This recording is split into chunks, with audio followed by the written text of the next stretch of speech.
Matty, I suppose first off, Alex Keith looking pretty good for Sunday, is he? Yeah, I think he should be right to go. I think he's obviously had a bit of a break the last couple of weeks, but he'll train Thursday and then hopefully play on Sunday. What does it mean to get him back in the side? Yeah, I think he's had a really good year. I thought the start of his year was exceptional. He's obviously been a bit injured lately, but I think when he defends well and can take intercept marks, it helps us out. I know you've only played over at Opera Stadium once, but it's a bit of a firm deck, and they've sort of complained about how hard it is, the Dockers and Eagles. Is there any concern about playing Keithy over there given his ankle issues? Not that I'm aware of. I think he's pretty certain to play if he gets through training on Thursday. He's obviously feeling pretty good. He's keen to get out there again and play, so I don't think that's going to be the case. So he didn't train this morning, Matty? I think he did some training yesterday, and then he didn't do much today, but I think he'll be right to go Thursday. Right. A few of the other blokes? Eddie, Hardo. Who are the other ones, mate? Eddie and Hardo both fine to go. Yeah, they're all good, yeah. Eddie trained today. Yeah, he trained fully virtually, and Hardo's going to be fine as well, so we'll be right to go. You noticed a difference in Ed over the last sort of 2 weeks? Yeah, a little bit, yeah. I think his energy's back and he's applying some really good forward pressure for us, so it's good to he hit the scoreboard on the weekend again as well. Do you think he came out with a point to prove on Sunday? Potentially, yeah. I thought his energy was really good. Obviously, it's when you get dropped, you want to come back and play well, so I thought he did that. Crouchy, there's been a concerted effort to sort of hang on to the ball a bit more. It looks like you guys are getting settled across half-back, trying to move defence a little bit more sideways before you go forward. There's been a concerted effort. Yeah, it has been. I think we got opened up against Essendon and we were scored against pretty easily when we tried to go quick from our back half. So we've spoken about just trying to control the ball a bit more and find a mark when we can. So I think that helps us behind the ball to be able to defend better. So how does that help your attack then? Is it more a focus on how to attack from better positions or how to not get scored against? Yeah, it's a bit of both. I think the main thing is to hold on to the ball and make them defend and try and get them using their tickets in defence, and then once we get in the front half we can really try and attack them and try and score that way. Did you notice on the weekend when I think you had a couple of switches back to back, and did you notice a few fans getting a bit unrest? It's probably because they're not used to it. We probably in the past we've gone a bit quicker and tried to move the ball a bit quicker, so the fans probably haven't seen that much before, but that was what we were trying to do on the weekend. What's the message there? I mean, to not so much those people, but is that just the way that you need to play to win in the AFL sometimes? Yeah, it's gone a bit down that path. I think the good team, you see West Coast and even Collingwood, they do that really well. They kick mark out of their back half really well. So the trend in the AFL probably is going down that way a little bit. So yeah, sometimes you just got to do that to win games of footy. Are the big defenders much better at that sort of hitting a 20-metre kick than they would have been, 5 or 10 years ago? Yeah, I think it's something we practice a fair bit. I feel like it's an important skill to have. You've got to be able to shift the ball and move the ball in your D50, so that's something that we're working on. Matty, how's your role changed? I think you had 0 clearances on the weekend, which is pretty rare in your career here. Has your role changed a bit in the last few weeks? Or? Not really, no. I think it's more how the game panned out in the weekend. Obviously, I'd like to have more clearances than that and get involved more in stoppage, but that's just how it panned out. But there's no real different role change. Well, nothing with obviously Bryce coming back in. That sort of hasn't changed the mix at all. I think Bryce had 6 or 7. Or had some. So you had a pretty good mix of balls. Yeah, potentially could have changed. Not on purpose the way we went into the game. It probably it could have changed potentially, but it wasn't. It wasn't designed to do that. You guys have been struggling a bit with clearances over the last 5 weeks or so. Stats show. I guess have you been working on that during the week? Yeah, it's something that we always work on. It's a pretty important part of the game, winning clearance. So the Saints got us on the weekend around the ball, but I thought around the ground and our ball movement we got them there. Who do you think's going to be hitting it to this weekend? Do you think it'll be Rob again?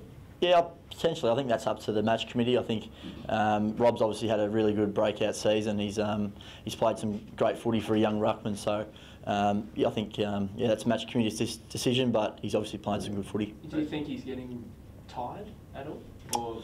I don't think so. I think as a young ruckman that can potentially happen, but I feel like Rob's training well. There's no signs to me that he's getting tired, but that can happen as a big fella. But I feel like he's going okay. You've rucked to both of those ruckmen now for a lot of games. What are the sort of key differences as a midfielder when you've got Riley jumping and when you go Source jumping? Yeah, I think Rob's follow-up work, they're two different ruckmen. I think Source's touch is really good in centre bounce and around the ground, but I think Rob's follow-up work's awesome. He can get at him and tackle and find the footy really well around the ground. So they're probably different ruckmen, but both very good. West Coast, obviously, the benchmark, and they're lots made of their defence and their forwards. Where do you see, when you're in the middle of the ground in the heat of the battle, where do you see their biggest strength, where they're most dangerous? Yeah, around the ball they're still really solid. I think they've got Yo, Shuey, Gaff, guys like that who are really solid midfield. But I think if you play into their hands and kick it to McGovern and Hearn, Barras and these guys, they'll just mark it. So we've got to come with a clear plan this week to find our way forward and not just kick it to them guys when we're bailing out. Ben Hart said the other day, I think that part of the improvement is that there've been some adjustments, but some of it was player driven. Is that the way that you've looked at things in the past couple of weeks? Yeah, I think when you're not winning games of footy, you've got to take responsibility as players to try and change that. So it's something that we've definitely done. So that's the case. And if you're not winning games of footy, or if you're winning, you take responsibility as well. So that's part of it. Do you go to Don and say we would like to change things? In terms of game plan, or in terms of? When you say that's a player-driven thing, is it a matter of going to the coaches and say, well, as players, we think we would be better doing this? He asks for our opinion every now and then, and we have an opinion if need be. But at the end of the day, he's the coach, and the coaches we back what their game plan is, and we back that in. So we have an opinion if asked, but that's how much as it goes. Yeah. So what feedback would you have been asked for, or what have you given in the last couple of weeks? It's probably the drop away in quarters. I think the second half in the showdown, and then against Essendon, we dropped away. So it's probably how we can, as players in the moment, wrestle that momentum back and sustain the fight. What are your thoughts on the makeup of the midfield at the moment? Obviously they've brought in Brody Smith, Miller as well to come in and add a bit more speed. Yeah, what are your thoughts on that? Yeah, I feel like it's worked pretty well. I think criticism with us was a bit slow through there. We didn't have a lot of pace through there, so it's good to have them guys come through and provide that for us. What did you make of the suggestion early in the year by some former Brownlow medal winners that maybe you couldn't have a Crows team with both you and your brother in it, and that should be on the trade table? Yeah, it's opinions, isn't it? I think in this industry you're open to different people's opinion, and that's fine. But it doesn't really worry me or Brad. We're happy at the Adelaide Footy Club. We love it here. So that's water off a duck's back, really. Yeah. Your brother's pretty hot in demand. Are you confident that he's a long-term Adelaide player? Absolutely, yeah.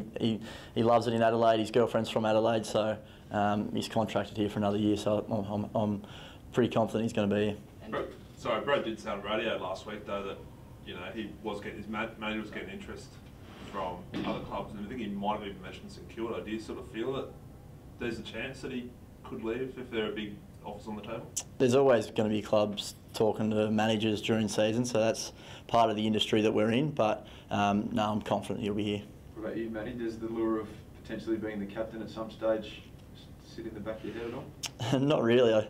I haven't thought about it too much. I think obviously Sloaney and Tex do a great job at the moment, so it's something I haven't really thought about. So I'm comfortable at the moment, mate. Would you still be here if your brother did end up being taken elsewhere? I'm contracted, but I don't think he'd be going anywhere. So it's something that we won't have to deal with. Is it how big of a factor is it for you though? You and Brad playing in the same team. Is it the be all and end all, or is it? Where does it sit? We're both happy at the Adelaide Footy Club, so I think that's where it sits. We're lucky to be playing together here. It's pretty rare that brothers get to play together, and we're happy we're doing that. What about the list as a whole, Matt? Because it seems like there is still quite a few players out of contract, and hear about Hugh Greenwood and Alex Keith and players like that. Is there a concern that there might be a bit of a list turnover at the end of the season?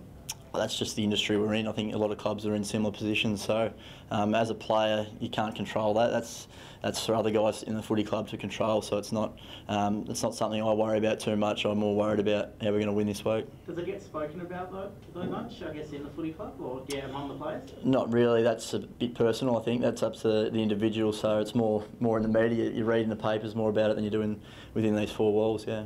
There's been some speculation about the coach's relationship with some of the players, rightly or wrongly, but what's your relationship like with Yeah, really good. We've had a really strong relationship with him, and love playing under him, and he's been really good to me.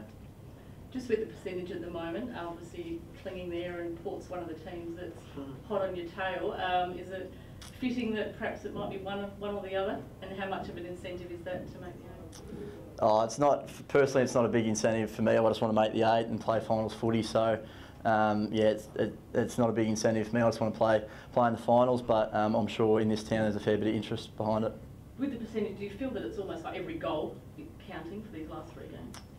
No, I think it's more win-loss for us. We just want to win games of footy. Yeah, the more games we win, we're more guaranteed of playing finals footy. Do you sort of feel like you're on a knife edge, Matty, given like with your draw, obviously West Coast, Collingwood, pretty tough games, and where Port and other teams have as well in the last 3? Do you feel like it's almost must-win for the last 3 games for you guys?